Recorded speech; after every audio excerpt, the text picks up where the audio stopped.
हैं एक बार, ये भी इसके बाद नहीं लगता मुझे रिफ्लेक्शन पे कोई आया है यहाँ तक मुझे ध्यान। ठीक है ना, ये बहुत साल पहले का है, पता नहीं कब का है, काफी पुराना प्रॉब्लम। ठीक है, तो देखो ये point source of light capital S emitting, यहाँ पर सोर्स एस रखा हुआ है, light of wavelength 600 nanometre is placed at very small height, small h, above a flat reflecting surface AB।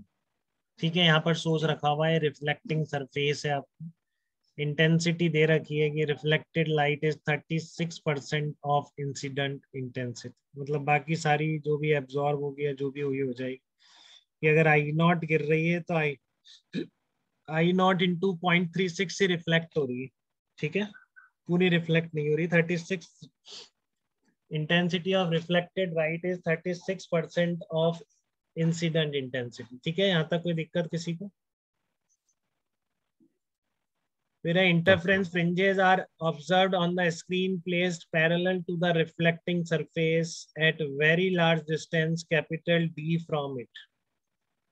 ठीक है ना, interference fringes are observed on the screen placed parallel to reflecting surface at very large distance, capital D from it। interference fringes इस screen पर देखनी है आप।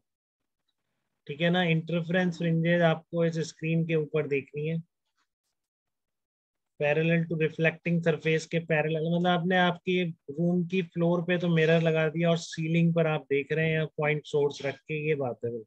ठीक है ना, और ये क्या रखा है, बहुत लार्ज डिस्टेंस है कैपिटल डी की। ठीक है, तो व्हाट इज द शेप, हाँ shape of the interference fringes on the screen, तो आप बताओ शेप कैसी होगी सर्कल। Interference fringes. हाँ, ये बात आ रही है क्या सबको समझ में?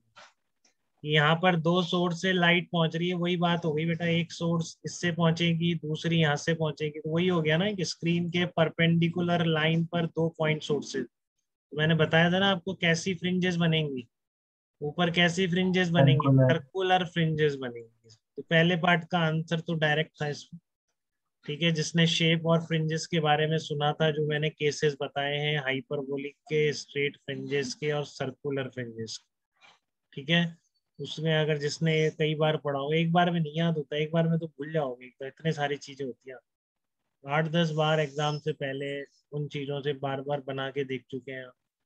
ठीक है ना, कब स्ट्रेट है, कब हाइपरबोलिक है, कब आपकी सर्कुलर फ्रिंजेस है, तो फिर यहाँ पे तुरंत स्ट्राइक है, फिर कहाँ देर लगे, दिख जाएगा स्क्रीन के परपेंडिकुलर दो सोर्स से, वो बता रिफ्लेक्ट होके जो जा रही है उसको आप यहाँ से आता हुआ मान सकते हैं, तो S1 S2 हो गई।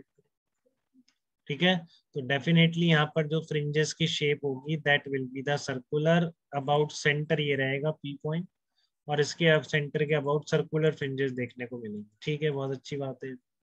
ठीक है, आगे पूछ रहा है ratio of minimum to maximum intensities in interference fringes formed at near point capital P.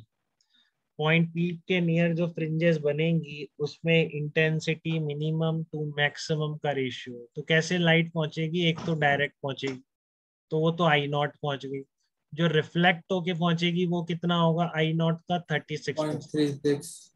ठीक है, क्लियर है ना बेटा? अब देखो इंटेंसिटी में एक बार देखिए आपने, स्क्रीन दूर रखने का एक और फायदा हो रहा है इस वाईडीएस से, कि हमको इंटेंसिटी का वेरिएशन में इस डिस्टेंस को इंक्लूड नहीं करना पड़ रहा है, क्योंकि देखो एक पॉइंट सोर्स ये रहा है कि यहाँ से रिफ्लेक्ट होके पहुंच रही, तो आपको तो पता है ना इंटेंसिटी क्या होती है, P/4πr² होती है ना। तो यहाँ से जो पहुंचेगी और यहाँ से जो पहुंच रही है उसमें डिस्टेंस का भी तो फर्क पड़ना चाहिए। ठीक है ना, ऐसा शुरू से होना चाहिए था, जो मैंने शुरू से वाईडीएस ही बताया आपको। ठीक है ना, S1 S2 से भी जो स्क्रीन पर पहुंच रही है, आप उनकी लंबाइयों में डिफरेंस है ना, वही तो आप निकालते हो, S2P माइनस S1P। ठीक है, तो फिर इंटेंसिटी भी आप हमेशा आई नॉट कैसे ले लेते हो, मैंने बोला जब तक विड्थ सेम रहेगी S1 S2 की, तब तक इंटेंसिटी आपको सेम रखनी है। तो वो स्क्रीन इतनी दूर है ना, उसकी वजह से जो छोटा मोटा डिफरेंस आया होगा डी साइन थीटा की वजह से, ठीक है ना, वो आप हमेशा नेग्लेक्ट कर सकते हैं। तो एक और क्लियर पर्पज है स्क्रीन को बहुत दूर रखने का।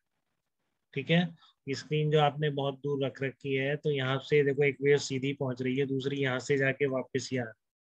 ठीक है, तो ये जो डिस्टेंस का फर्क है, सीधी पहुंच जाना और कुछ दूर पॉइंट सोर्स से पहुंचना, उसको आप नेग्लेक्ट कर सकते हो। तो क्या लोगे आप केवल, तो इसलिए इंटेंसिटी में यही मानोगे कि एक तो सीधी पहुंच रही है आई नॉट, जो रिफ्लेक्ट होके पहुंच रही है वो कितनी होगी, आई नॉट का 36%, तो बेसिकली यहाँ पर I1 I2 दोनों है आपके पास, तो फिर क्या इंटरफ्रेंस में मिनिमम टू मैक्सिमम रेशियो नहीं निकाल सकते क्या? बताइए अरियंत, कैसे निकालेंगे मिनिमम टू मैक्सिमम इंटेंसिटी का रेशियो? क्या होता है इंटरफ्रेंस में, याद है आपको? ये अभी आप स्कूल के एग्जाम में बहुत ज्यादा बिजी चल रहे हैं,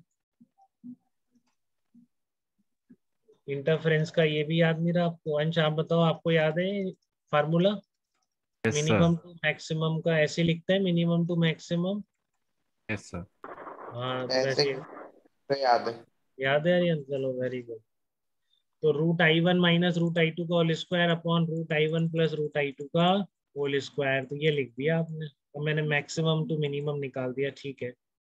तो एक डायरेक्ट पहुंच रही है I0 है, जो रिफ्लेक्ट होके पहुंच रही है, उसकी इंटेंसिटी कितनी है I0 का? 36%। बोलिए बेटा, डाउट तो नहीं किसी को? ठीक है, तो ये काफी आसानी के साथ मैक्सिमम टू मिनिमम इंटेंसिटी का रेशियो फिर निकल जाएगा, क्योंकि I1 I2 का रेशियो आपके पास आ जाएगा। तो मिनिमम टू मैक्सिमम रेशियो हो गया 1/16 आंसर था। ठीक है, तो एक तो ये प्रॉब्लम, दो पार्ट हो गए इस तरह के सेटअप के। तो इस तरह का हमेशा आप तैयार रहिए, कोई डिफरेंट नया सेटअप आपको देखने को मिल सकता है कभी भी एडवांस में, हमेशा नया ही मिला है, रेयर रिपीट किया है। ठीक है, तो if intensity at point P corresponds to maximum, if intensity at point P corresponds to maximum, कहाँ गया, कोई बात नहीं, correspond to maximum intensity लिखा हो। Calculate minimum distance through which the reflecting surface AB should be shifted.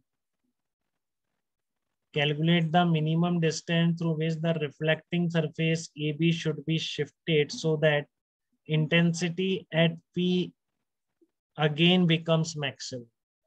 ठीक है, तो अब मान लेते हैं कि अभी जब इस सिचुएशन में यहाँ पर मैक्सिमा है, तो फिर मैक्सिमा करने के लिए, ठीक है, फिर से मैक्सिमा होने के लिए रिफ्लेक्टिंग सरफेस AB को कितना शिफ्ट करना पड़ेगा? तो सोर्स फिक्स है, AB को शिफ्ट करने का मतलब H को चेंज करना है। अंश ये बात आई है आपको समझ में? सोर्स को आप चेंज नहीं कर रहे हैं बिल्कुल भी, क्लियर है बेटा? ये चीज बताइए। Yes sir. ठीक है ना, सोर्स को आप शिफ्ट नहीं कर रहे हैं, तो आप मतलब बेसिकली H को कितना चेंज किया जाए, ठीक है ना, कि वहां पर P पर दोबारा मैक्सिमा बन जाए। तो इन सब के लिए सबसे पहले तो आप P पॉइंट फ्रिंज पर, विड्थ हाँ पार्ट का डिफरेंस हाफ होगा शायद। मैक्सिमा है तो लेमडा है, तो फिर दो के बीच कितना होता है? लेमडा होता है ना। हाँ यस सर। Yes sir. हाँ, तो पहले आप H की टर्म में पार्ट डिफरेंस लिख लो एक बार, ठीक है ना। H की टर्म में पार्ट डिफरेंस लिख लो, कितना आ रहा है H की टर्म में पार्ट डिफरेंस, फिर उसके अकॉर्डिंगली आप प्रोसीड करेंगे। तो बताओ H की टर्म में पार्ट डिफरेंस देखने को मिल रहा है क्या? फिर बता देंगे दूसरी H डैश, तो मान लेंगे मतलब मैक्सिमा है तो उस पार्ट डिफरेंस को, फिर तो वही कहानी, उस H की टर्म में जो पार्ट डिफरेंस आप निकालेंगे उसको n लेमडा के बराबर कर दें। तो फिर अगली फ्रिंज कब मिलेगी? जब वो क्या होगा, आप उसको मान लो H का H डैश कर दिया, तो पार्ट डिफरेंस जस्ट अगली पर कितना होना चाहिए? n+1 lambda. तो दोनों को सब्ट्रैक्ट करेंगे तो फिर से n लेमडा कट जाएगा, और क्या कर सकते, ठीक है ना। दोनों को सब्ट्रैक्ट करेंगे तो मतलब लेमडा का पार्ट डिफरेंस होना चाहिए, जो भी आप मतलब पार्ट डिफरेंस जो निकालेंगे आप, ठीक है ना, दो H की वैल्यूज पर उन पार्ट डिफरेंस का डिफरेंस लेमडा के बराबर होना चाहिए, क्योंकि मैक्सिमा से फिर मैक्सिमा पर पहुंचना है, मैक्सिमा से मिनिमा पर पहुंचना होता तो हम λ/2 कर देते। ठीक है, तो आप जब मिरर को शिफ्ट करेंगे तो कुछ H1 या H डैश बोल दीजिए उसको, जो भी होगा डिस्टेंस।